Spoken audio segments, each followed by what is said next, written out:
Hello, welcome to this video about your map of the world. Now, this is the NLP communication model, and I don't know whether you're familiar with it.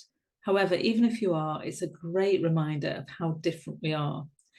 The reason I'm sharing it with you is to open up your perspective on how we do see things differently, so we can be more flexible in our own behaviour towards others, and so we can gain a greater understanding that our way, the way we've been programmed, and our preferences are not necessarily the right way. And if we're willing, we can open up and see different perspectives. Different perspectives are one of the main keys in having harmonious relationships. So when an external event, including something that someone says, comes into our brain, we have different filters, which is how we perceive our reality. Now, the human body sends 11 million bits of data per second to the brain for processing. Yet the conscious mind seems to only be able to process about 50 bits per second. So it has to use these filters, otherwise we just wouldn't be able to cope. Now, firstly, we delete information. We're not taking everything in that's happening around us. Maybe you didn't notice your heart beating or something else that's in the room. You get what we focus on. And we also use deleted words in our communication as well. It's full of deletions when we hardly ever bother to recover the missing words. So we just make assumptions. When someone says this, that, there, for example, we assume we know what this, that, and there is. When did you go there? We assume it's what we've just been talking about, but perhaps we've moved on and we didn't notice. Now, we also distort, and this can also be known as dramatizing. This is similar to Chinese whispers. We re-communicate something with our filters, which can quite distort the story. Have you ever done that, played Chinese whispers? Yeah. Now, we also generalize. Have you ever said, all men are bleep, or all women are good at cooking, for example? Silly example, but these are all generalizations. And notice where you do this in your communication with others and with yourself. Now, generalizations keep us stuck. So you want to break them up with a question. Is that true? Are all men bleep? And could women be like that as well? Even breaking it up just loosens its grip on you. Watch where you distort your stories as well. Did it really happen like that? Or are you exaggerating it for dramatic effect? Is it even true? Now, we also have filters on how we process time, energy, and space. You know, we can feel off around people, can't we? Or we can feel great around people. Time can sometimes feel like it's running away from us. And sometimes it feels like it's running slow, like on holiday. Doesn't time go slower when you're on holiday? It's the same 24 hours. Now, the words we use have different meanings for us as well. You may love a word, and for me, it might remind me of a past trauma. So notice if it's the words you are triggered by when people say it. I noticed at a recent talk, someone kept talking about the word worry, and it was really bothering me, and I was really aware of it because I've come from a generational pattern of a long line of worriers, and I feel like I've let go of that pattern. So I kept changing the word that she was using, worry, into fear, and that just changed everything for me. Memories are, of course, filters as well.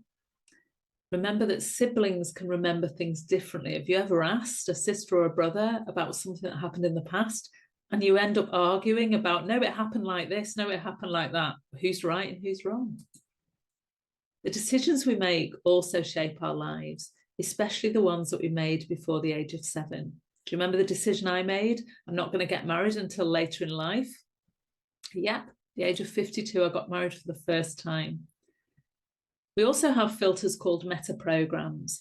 And these are filters, for example, whether you're introvert or extrovert, whether you're an intuitor or a sensor, if you're a thinker or a feeler, or a judger or perceiver, whether you get motivated to move away from fear, or whether you get motivated to move towards something, whether you're a big picture person or detail. Now, we can be all of these things, but there may be one that you prefer. Our values and beliefs, of course, shape how we see things. And these are normally what trigger us the most. because when a value that we hold dear is violated, it can really cause anger in us. Our attitude, of course, is important. We change our attitude in different situations, don't we, with different people, perhaps family members. How do you show up with some of them? What outcome does that bring you? Now, we also have our rep system. I've got a video on rep systems for you to have a look at this in more detail. Now, this is whether our preference is visual, kinesthetic, which is feeling, auditory, hearing, or digital auditory, which is more facts and figures. Now, here it talks about OG, which is gustatory tastes, and olfactory smells, which again is what we're taking into our senses as well. Do you know which one you are? So here's a quick test. If you're going to buy a car, would you buy it because it looks good, it's the right colour, looks a nice shape? Would you buy it because it feels really comfortable when you sit in it? Would you buy it because the engine sounds great, or the salesperson is saying all the right things? Or would you buy it because of the facts and figures? It has a good engine size, it's the right spec. Now, you may buy it for several of those things, but what's the predominant one you would choose? For me, it has to absolutely look good. And then the comfort comes into it. The rest of it, I'm not too bothered about.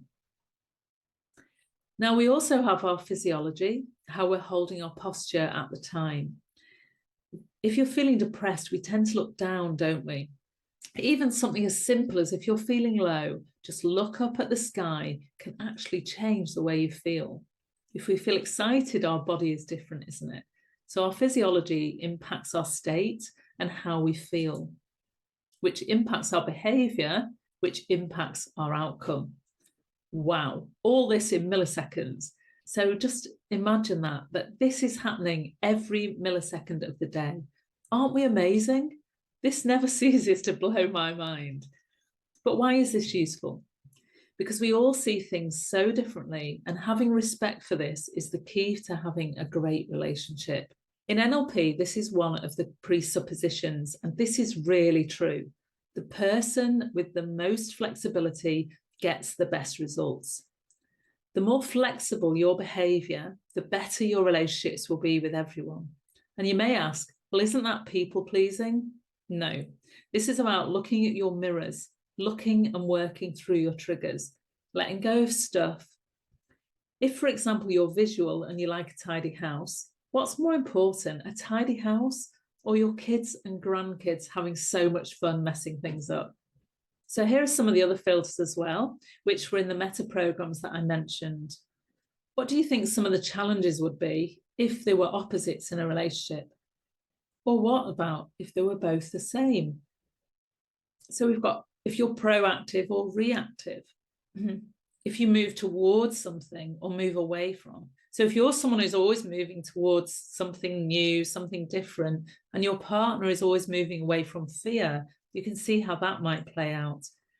What about if you're internally referenced or externally referenced?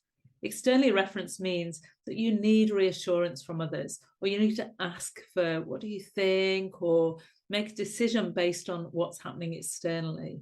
Internally referenced is going within and sitting with that yourself. So how do you think that would play out if your partner's internally referenced and you just want to externalize everything? What about sameness or difference? Some people look for the differences in things. Some people look for the sameness. Now, I know the subconscious looks for sameness, but this is more outwardly. Maybe your big picture, and you give little information, and yet your partner or your boss is detailed, and they're trying to extract all this information out of you.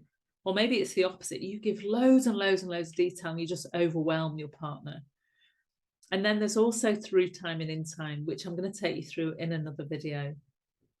We also have 5 love languages, if you're familiar with these: words of affirmation, quality time, receiving gifts, acts of service, and physical touch. So if somebody loves physical touch and their partner isn't very touchy-feely, but they tell them that they love them all the time, how's that going to work? What about the 6 human needs? I also have videos on this, by the way. There's another video on the love languages, and there's a video on the 6 human needs. What about certainty, uncertainty, significance, love and connection, growth and contribution? If you're someone who wants certainty and your partner's really adventurous and wants uncertainty all the time, how's that going to work? So in your workbook, there's lots of questions and things to discover which 6 human needs you are, which love language, but you can also watch the videos on those as well. So this is quite a light week when it comes to doing deep work. But I want you to just really be aware now of how different you are from everyone else and how those differences can be the cause of conflict.